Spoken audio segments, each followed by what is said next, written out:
This is a Triple J podcast. Hello, welcome back to another episode of Science with Dr. Karl. My name is Lucy Smith. This week we were joined by Professor Clare Collins. If you've listened to the podcast before, she's a friend of the show. She's from the University of Newcastle and answered all of our questions this week on Ozempic, on how to get protein from plants. And we also threw in some random ones for Dr. Karl. Let's get into it. Can I get you to repeat what you just said, Karl? It's party time. It is party time. We are ready to go. We are doing science as we always do on a Thursday. And joining us, we've got Professor Clare Collins. Professor, we love having you on the show. How you doing? Yeah, thanks, Lucy. I love being here as well. Yeah, you're a dietitian from the University of Newcastle. And I asked you off mic what you've been working on at the moment, what's been happening. And you're about to kind of embark on a nationwide study. What's it all about? Yeah, we're doing this really big study where we're going to look at the relationship between what people eat, how it changes, and the change in their mood over 12 months. Okay. So it's all online. So pretty much anyone over 18 anywhere in Australia can be involved.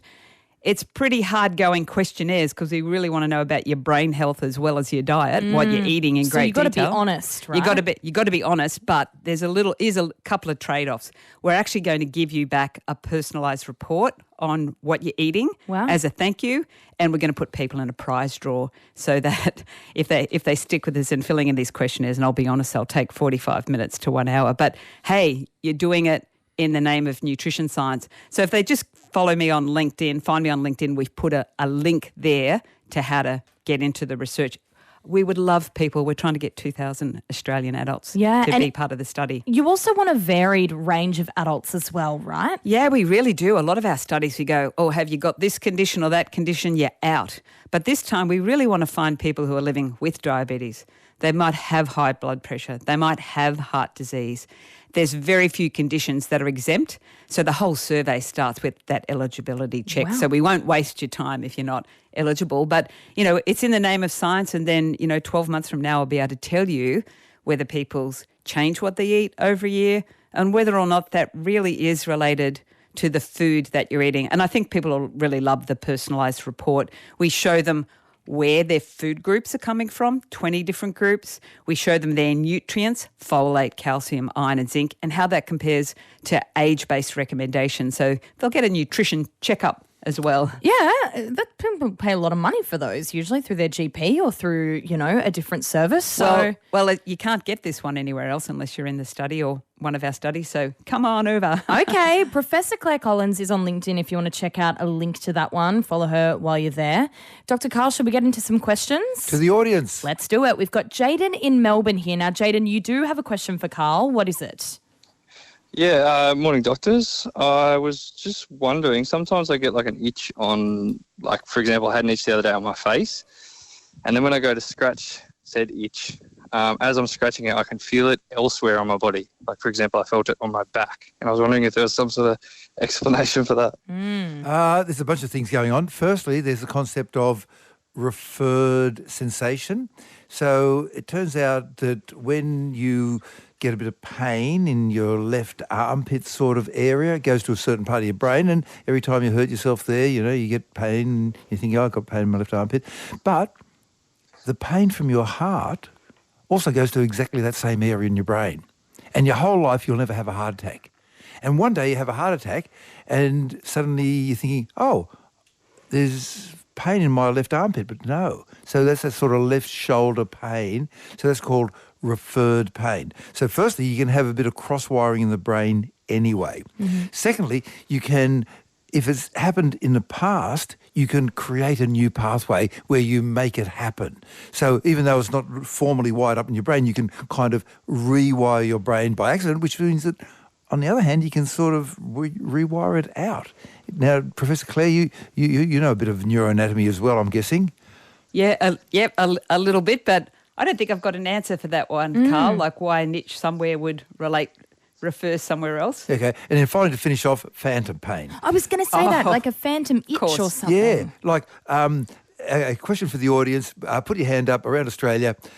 Even though your phone is not in your right front pocket, have you ever had it there and had the phone ring and then suddenly you feel a sort of itching, like your phone is vibrating in your Yeah. right. Okay, what's that all about? The phantom buzz. It's phantom. Yeah, okay. So it's not- Especially when you are expecting a message. Yeah. I feel as if you feel that phantom buzz even more, and that anticipation. You know what I mean? So anything can feel like your phone vibrating. and your phone's not even in a pocket somewhere else. Okay. Exactly. So what's going on? Why have you done this? It's calm random condition. noise of the universe. That's what it is. So it's cross-wiring when Jaden feels like he's scratching his arm, but then he can feel it on his back. Or Yeah. Okay, Jaden, does that help? Yeah, very interesting. Yeah. Thanks, guys. We've Thank got you, Dr. Liam Jaden. in Coffs Harbour. Liam, what's your question for Claire? Hi, doctors. My question's pretty straightforward. I was just wondering, is the carnivore diet good for you? The really short answer, no. Yeah. So basically the carnivore diet is pretty much only eating meat. And so if you only eat meat, it means that you don't eat really any vegetables or fruit. And the sad thing about that is that they're a very abundant source, one, of dietary fibres, and then a whole range of phytonutrients that play important roles in terms of inflammation and in terms of helping even with things like managing your blood sugars, your immune system. So while you'll feel full, because meat takes longer to digest, it's actually not good for your health. But the first symptom you'll probably notice is that you get constipated. And that's because there isn't any fibres in meat only. And if you stick with meat only forever and ever and ever, then in your gut, you'll grow more of the bugs that love a little bit of leftover amino acids from meat. And those bugs produce more sulfur. So it makes your farts more smelly as well. So you might lose a couple of friends, but it's not good for your health to only eat meat. You won't meet all your nutrients. Why are people drawn to the carnivore diet? Why has this had this kind of rise recently? Yeah, I think it's because when you only eat meat, you actually don't feel hungry, you know? And one of the things that happens when you only eat meat and you run out of carbohydrate, which you find in the plants and the grains and cereals, carbohydrate, when you digest it, it turns into blood sugar. And then you store it, it gets turned into storage carbohydrate called glycogen. Well, when you run out of that, you actually have to turn the proteins into, you have to turn them into glucose.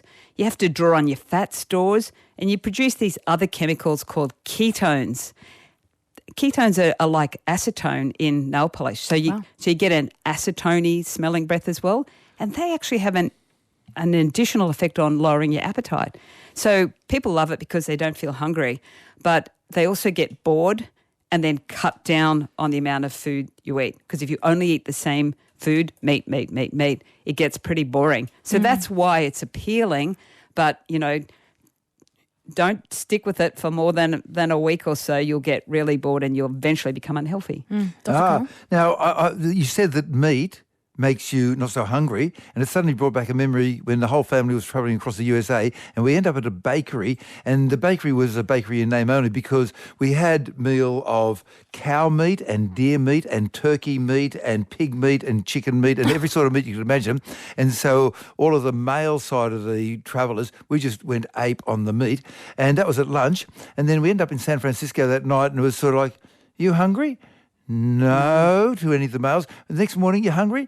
Not really. And it was about 24 hours that the three males of us were saying, yeah, I'm beginning to feel a bit hungry. So that, I understand what you're saying, that it can temporarily get rid of the meat. But tell me about gut length in an obligate carnivore like a wolf, as opposed to at the other extreme, a cow, is all grass, and us. Yeah, well, one of the first things, though, Karl, is you can't bypass the stomach.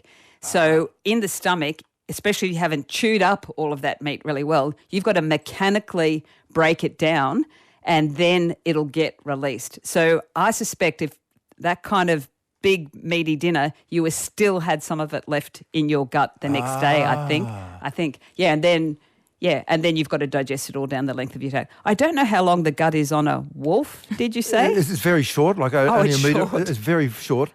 Most carnivores have got a short gut. We've got about a 10-metre gut. Yeah. So, and then cows have got all these extra stomachs, the grass eaters. Yeah. So our gut is sort of saying, you have been evolved to have a mixed diet.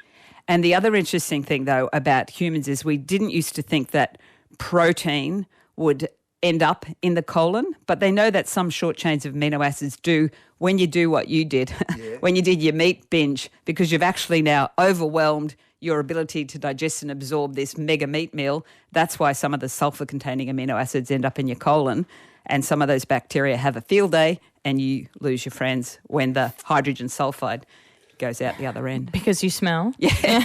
Well, hydrogen sulfide, that's rotten egg gas. So, you may lose your friends, or you'll have to just hang out with everyone who's on the carnivore diet. Yeah. You'll have to be a little community. You won't notice. Thanks, Liam. All right, thank you. We've got Malcolm in Bega here. Now, Malcolm, you've noticed something when you eat spicy food. Morning, doctors. Love your work, all three of you. Thanks. Thank you. My question is, why is it that when I eat spicy food, it makes my nose run? Always has.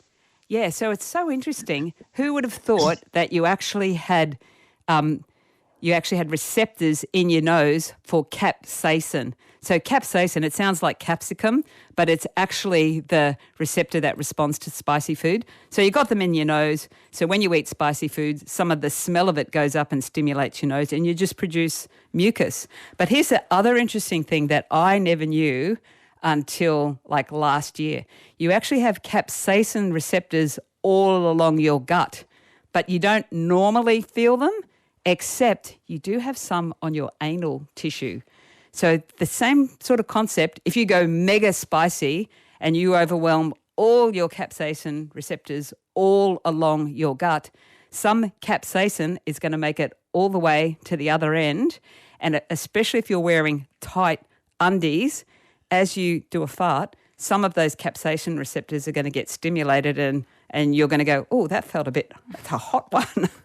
So weird, such weird science, so interesting. The Ring of Fire? We were talking about the Ring of Fire a couple of weeks ago. Oh, right, and there you so go. that's why it makes your nose run, or you get that kind of even tears, like opens up your tear ducts, Claire?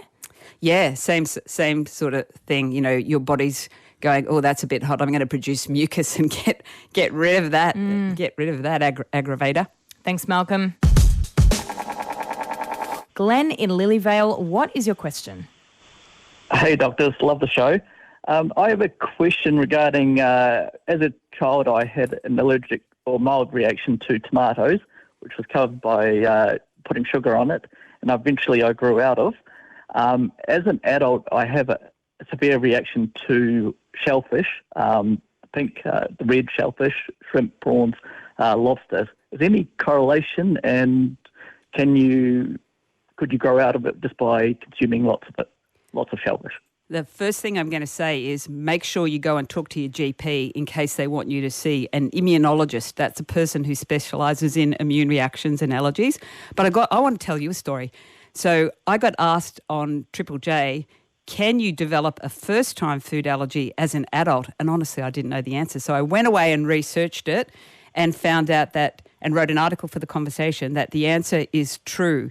But some of the adult onset food allergies are people like you. They actually had allergies as a kid that they grew out of, and then they've reappeared as in adulthood. And so it's possible then that you're what's called, you're in that family of people who are called atopic. That just means you are so prone to allergies that they'll probably come back in adulthood. But interestingly, adult onset single food allergies, the most common one is shellfish. So, you know, you're a classic case of adult allergy, whereas in kids, the most common one is cow's milk. But why I want to just alert you to it is a study done in adults with allergy showed they were much less likely to carry an EpiPen. So that's the adrenaline pen, even if they have really severe food allergy. So don't ignore it. Go and talk to your doctor. But one of the other interesting things is for some adults, you're more susceptible than kids to a thing called food-dependent exercise-induced food allergy. So you don't actually have your allergy unless you go for a fun run, or things like you've been sick recently and you've taken some aspirin, or another really common one is fruit, pollen, adult allergy. So it's really weird. Like when you get exposed to certain trees pollinating, you're actually suddenly allergic to a whole bunch of weird foods. So, and they're mostly the vegetables and fruits. So don't ignore it. Go and have a chat to your doctor and see if you can keep a pattern for when you have these symptoms. So you're saying that during hay fever season, for instance, someone's allergic reaction to a food could be heightened? Yeah, and it's because their body thinks the pollen from that tree is actually a vegetable or fruit. See, at one time we didn't think it was possible to have an allergy to a vegetable, a fruit, a herb or a spice, but now they know that it is. And the interesting thing is that it was most picked up because people move from one place to another place and then suddenly develop these weird food allergies. And it's things like kiwi fruit, banana, grapes, celery, carrot, coriander. They're so weird and so rare, and I feel sorry for people in that category because it's hard to get to the bottom of it. Yes. And that's why keeping a record of the symptoms. But don't ignore it, because if you have symptoms that affect your breathing rate in particular, you really, really got to have an allergy management plan in place. So, it doesn't sound like it's a coincidence. They're definitely related because you're an atopic person, meaning you're very prone to food allergies. Thanks, Glenn. Okay, thanks, doctors. Thank you.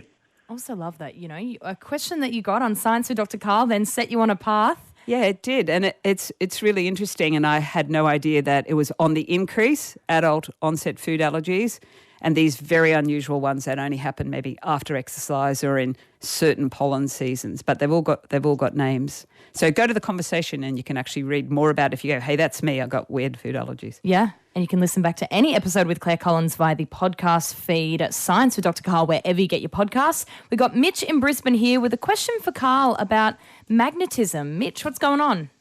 Good morning, doctors. My question is, do any wireless signals disrupt the Earth's magnetism at all? And if so, by how much? You do have magnetic fields associated with wireless signals, so they're called electromagnetic radiation. So there's an electric wave. If you watch a wave going past you, the electric component goes up and down and up and down, and then at right angles to it, there's a magnetic component going left and right and left and right, and they progress through space at around 300,000 kilometres an hour. Per second, sorry. The strength of electromagnetic radiation is, in general, not enough to disrupt the Earth's magnetic field, but we have found a few specific cases where certain frequencies can interfere with certain living creatures. And so some frequencies around the 80 megahertz can interfere with one bird that has something in its brain where it does magnetism and might have little tiny crystals of magnetite, or it might have a quantum effect going on. Read the book Quantum Life by Jim Al-Khalili, Al-Khalili. And it turns out that some creatures navigate via magnetic fields. And so from some radio stations and TV stations, there are cases where they can specifically interfere with one particular type of creature out of the millions that exist on Earth. But in general, the electromagnetic radiation from our antennas does not interfere with the Earth's magnetic field. All right, that's kind of cool. Well, thanks, Mitch. You've got to follow up, Dr. Mitchell, or is that it for the time? Yeah, no, that was it, because I would have just thought things like RF signals and like with Wi-Fi, maybe not being so much Wi-Fi, but certain other things may have had an effect, minor or what, on certain things. The Earth's magnetic field is very weak. It's of the order of 50 micro Teslas, millions of a Tesla. And if you go into an MRI machine, that's up around 5 or 6 Teslas, so it's about 100,000 times more. So the Earth's magnetic field is both strong and weak, depending. Thanks, Mitch. Okay. Thank you, Dr. Thank you very much. We're getting your questions and comments on 0439 757 555. Someone saying, I developed an allergy to raw fruit and veggies in 2015.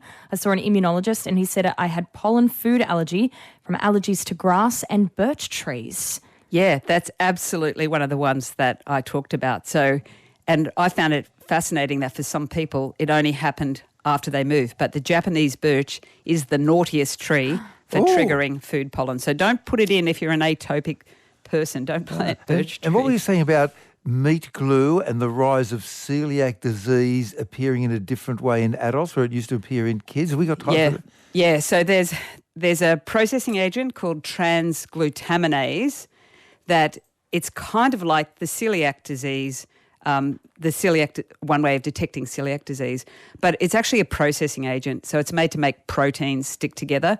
And there's a thought that it processing proteins in our food is making them more allergenic. So if you eat a food that's been processed with it, theoretically, you could unmask celiac disease. There's some evidence to support it. We've been trying to get to the bottom of that in our research and had an honours student do a project on that this year, working with the big gastrointestinal unit at John Hunter Hospital and Hunter Medical Research Institute. We're still not to the bottom of it, but the conclusion of her honours thesis, and hi Rani, you did an amazing job, is that there's a lot sold, but no food industry are really saying they use it.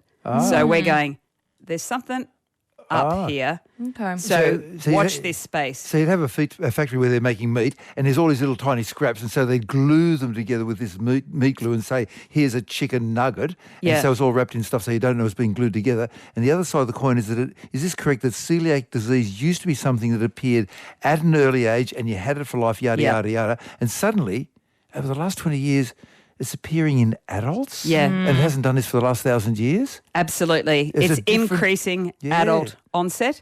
We don't know why. We're suspicious about things in our food supply, and why we had our honours student look into it is because you don't have to put it on a food label. So if you go, there's no way that that product could be made like that. They didn't get that from an animal. They've glued stuff together. Then don't eat it. Well, I wouldn't eat it. So instead of having the full celiac, one of my friends, for example, is having a bit of a rash on their elbow and a little bit of a tummy thing, and they've never had celiac disease in the past. And yet celiac disease was always, is this correct? In the past, it was always unmasked at a very early age and you had it for life, and then suddenly it's appearing in adults and this is a new thing. Yeah, What's going on? It is a new thing. So, like to us, it makes sense that something's changed in our food supply, unmasking it, but there's no definitive evidence. But watch this space. This will evolve over time. We've got Estelle on Gadigal country. Estelle, you've got a question about intermittent fasting. I do, doctors. I was wondering if it affects your metabolic rate, Of the different types of fasting diets, it's going to have a lesser effect on your metabolic rate.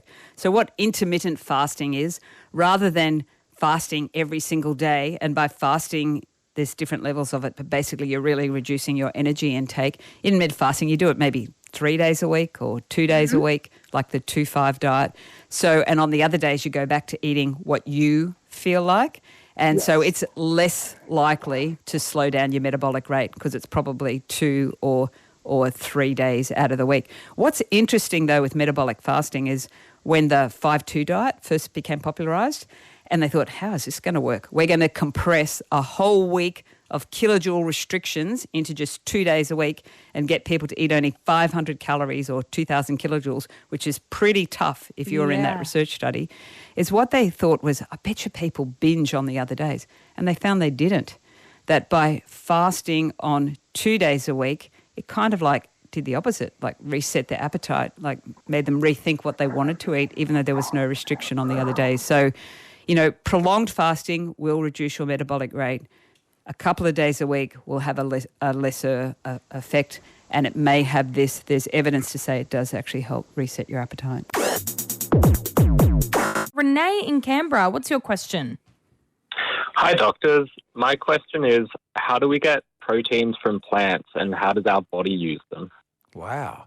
Yeah. That's weird, isn't it? Because you look at a cow and it's all muscle, and yet it eats grass, and you're thinking, hey, it's not eating meat. Where's it getting its protein? Answer, Professor Clare, help me with this problem. Yeah, I think the answer is basically your body makes protein from the amino acids that are in the plants. And different plants contain different amino acids. And there's, about 8 or 9 that are essential. So long as you eat them over the day, your body can put the right ones together to make the right kind of protein. Whether it's synthesizing an enzyme, which is a protein to be used in digestion, or it's making, new cells for your liver or for your skin, they're all protein. Protein molecules are so interesting because they're really like the makeup of our body and all the complex processes in your body. So basically what your body's got to do is got to get the right set of amino acids to make the right protein for the job, join them up, and then fold them up into the unique structure for whether it's, cells in your eye or whatever. Wow. But isn't the protein or amino acid content in plants lower than in meats? It is, and plants don't contain all the essential amino acids. Oh. And that was one thinking that changed. Like many years ago, we used to think unless all those essential amino acids are in the same meal, your body can't use them and make protein.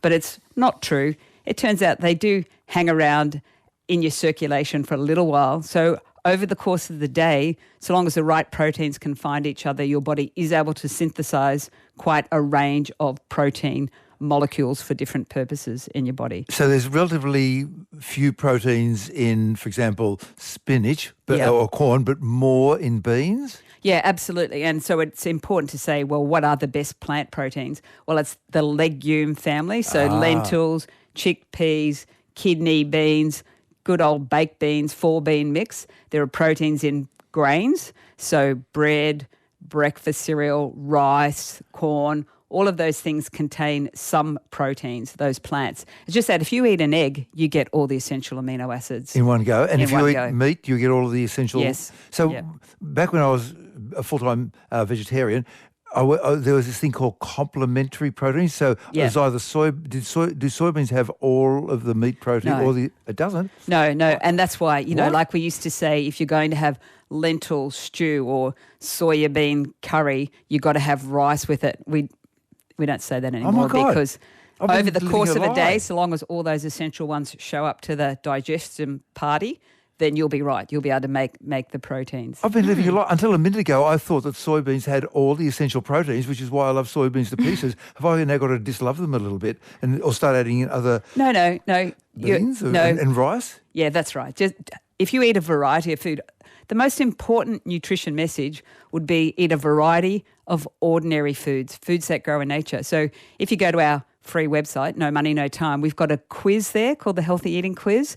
And the higher the score you get on that, we know the more likely that you get enough nutrients. And by that I mean those vitamins, vitamin C, vitamin B, and minerals like iron and zinc. Okay, so 10 beans. Sometimes they're high in salt. Is it worthwhile washing the liquidy out to get rid of the salt? Or you can buy the salt reduced. Now, believe it or not, in some of the supermarkets, the cheapest ones are the salt reduced ones. What? Yeah, Hooray. not always, and not all supermarkets have them. So shop around. 1 week, pick beans and vegetarian foods and look at the food labels and go for the ones that are reduced salt. Is that helping Renee? Yeah, that's awesome. So they get put together in our cells? Yeah, that's right. Your body will do the work for you so long as you give it the right resources to make all of those complex proteins. So if you're a vegetarian, having some of the beans and legumes and then some of the cereal grain foods at some time in the day, and your body will do the thinking for you at that cellular level, which is really amazing. Thanks, Renee. Sweet. Thanks. God, set off a huge bean chat. Right here, we got Jordan from Campbelltown. Dr. Jordan. Jordan, you're kind of staying in the gut, but you got a different question. What's going on? Hello, doctors. Yeah, my question is, why is it when you get nervous, your stomach gets upset? Yeah, so interesting, isn't it? So when you know that butterfly feeling, it's actually really a little bit of pain. And so when you're nervous, you can have different things. Some people will get stasis. That means that their stomach just freezes, like a rabbit in the headlight, and the pressure might build up and cause a little bit of reflux. And other people will get the opposite. Their gastrointestinal transit will go whooshka and they'll have to rush off to the bathroom. So highly variable and highly individual, probably a little bit dependent on whether you have underlying irritable bowel syndrome or something like that. But I think you'll know which one's you. And if it means you need to stay near the bathroom, do that. But if you get that little bit of gastrointestinal upset, then maybe don't eat a big meal right before you're going to be in that really highly pressurized situation. Thanks, Jordan. Thank you. I was once having the kind of butterflies in the tummy feeling and feeling that churning in my tummy, and I thought I was anxious about something, but it developed into appendicitis, and I had to get my appendix out. Right. Oh, wow. Yeah. Well, lucky you did not ignore that. Right. That's major. I know, huge. Hey, we've got Rissol in Victoria here. Now, Rissol, you've got a question for Karl about Mount Everest. Total change of gear. What's going on? Yeah, g'day, doctors. Just wondering, why is Mount Everest so cold when it's closer to the sun? Like, it doesn't make sense. It is closer to the sun, but by a microscopic amount. So it's maybe 8 kilometres, 9 kilometres closer to the sun, but then you're looking at 150 million kilometres. So there's another more important factor, which is called the adiabatic, adiabatic lapse rate. Basically, for each kilometre you go above the surface, the temperature drops by 6.5 degrees centigrade. And this is because the atoms like to stay close to each other, but they also like to stay a little bit apart. And there's a natural distance that atoms like to stay apart. So you're thinking an atom is like a mini solar system, but instead of having a sun and then empty space and planets, you've got a nucleus, the central core, and then empty space and electrons. But the electrons are negative, so you're thinking, surely the atoms repel each other, and they do, but they also attract each other. So in our solar system, you've got like one planet in that orbit. Like you've got Neptune out there, and it's just Neptune. But in an electron, in an atom, you've got a whole bunch of electrons, maybe 10 or 20, and they're not at all evenly spread at any given instant. Some of them might be on one side of the atom rather than the other. So you've got sort of like a bit more negative and a bit less negative, and then an atom nearby of the same variety, the same element, might have the opposite. So atoms can kind of attract each other. So the bottom line is that atoms like to be a certain distance apart. If they're too close, they repel each other because of that overwhelming electron negative thing.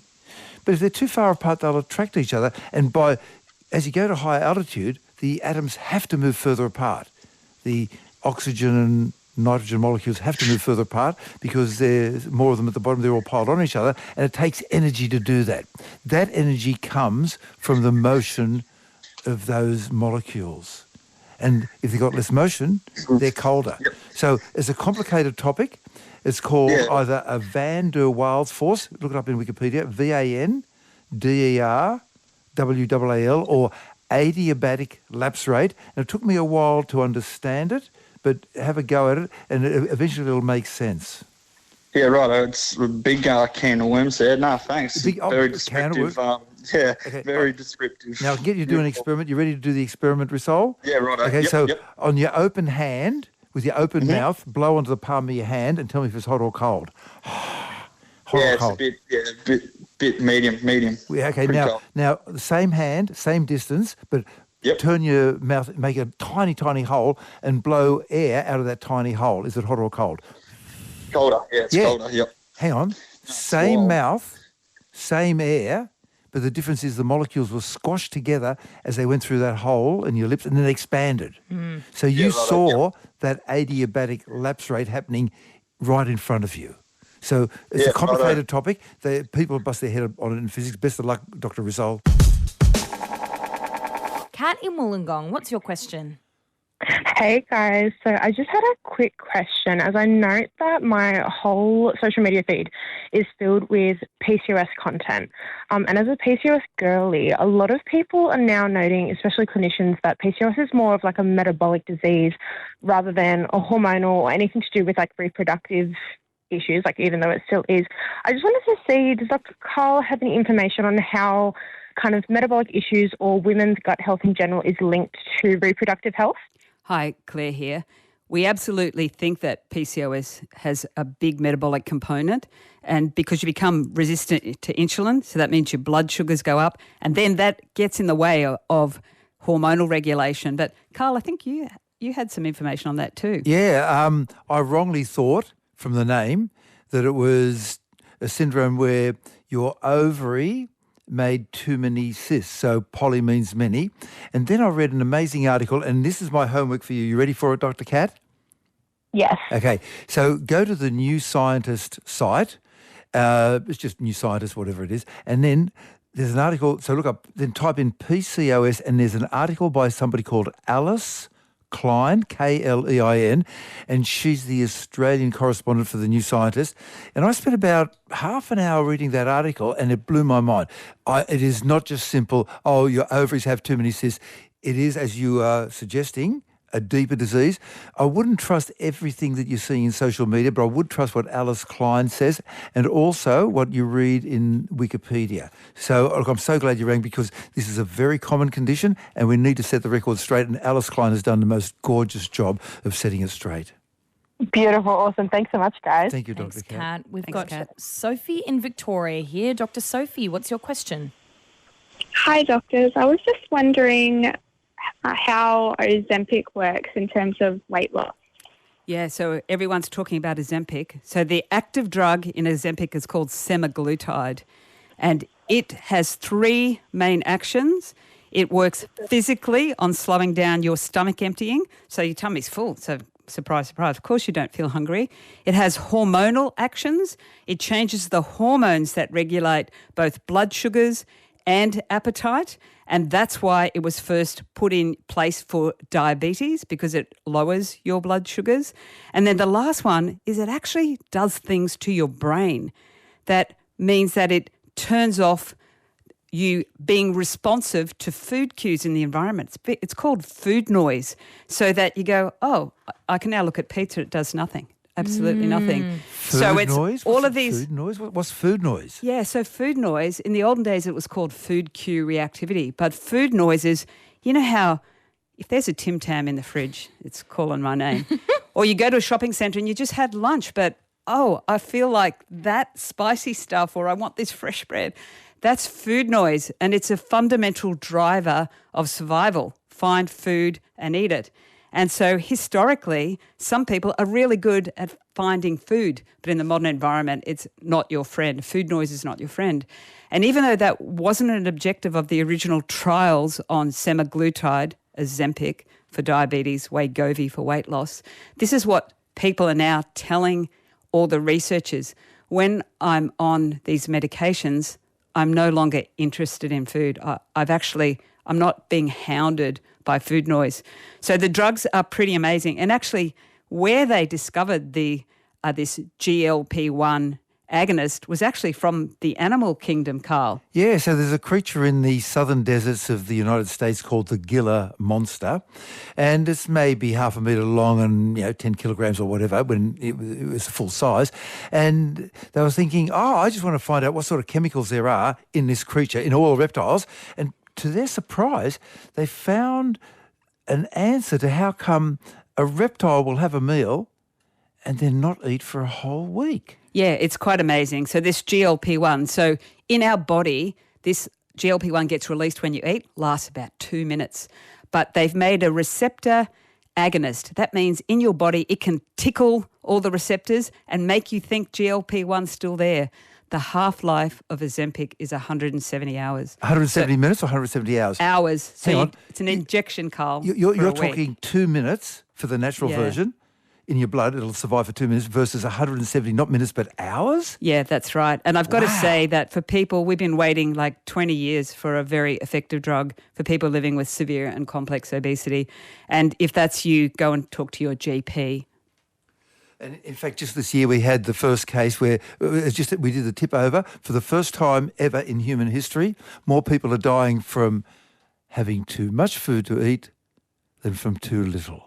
For the first time, more people die from obesity than from starvation. Yeah, so these medications are new, but people really need to discuss what's the best approach for them because there can be side effects. Claire, thank you so much for joining us. You've done a lot of articles about this as well, particularly around Ozempic. So, Sophie, you can go and read those too if you like.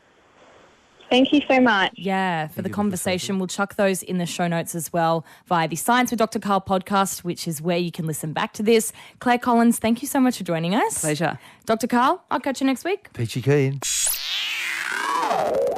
Thanks so much for listening to this episode of Science with Dr. Karl, and a big thank you to Professor Clare Collins for joining us. If you want her details, just head to the show notes, and if you want to check out more episodes with Claire, take a scroll through the podcast feed, wherever you get it, be it Spotify, Apple Podcasts, YouTube, or on the Triple J app.